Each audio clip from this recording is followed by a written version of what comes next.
伫新德县呢，有一个教体能的教练，伊因过是伫咧新德区航空局上班，落要改道去训练学生的体能，因为家己的语言能力真好，除了会当用英语、日语上课以外，也要用台语来教，甚至是用全台语的方式伫咧训练囡仔。2、3，再讲一届哈。1、2、3。教囡仔安怎用轻松的方式爬悬，搁训练家己的体力基卡。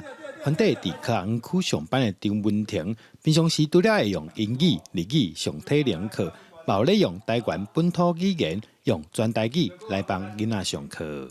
无共款的班级有无共款的学生，若迄班拢是美国学校的学生，我就拢用英语上；若另外一班的全部拢是迄种日侨，我就用日语上。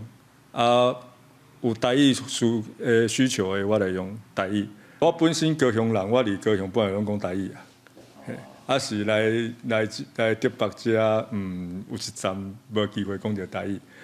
即马30-40岁了，慢慢甲这台语想办法讲转来。新德补给团体把专工组团来报名，希望让大家会当透过趣味的课程，学到体能相关的台语词，也希望囡仔伫过程中自然讲台语。因为阮阿母拢甲伊甲我排一寡台语活动，阮阿母迄对社会就甲我讲。所以你讲的台语足困难的吗？袂啊，因为主要阮拢是台语囡仔，我感觉是教练愿意用囡仔伊家己足熟悉的语言来去学习，其实对囡仔来讲，会当了解讲即个台语毋但干那伫厝里甲大人讲，伊嘛是会当用来学新的物件。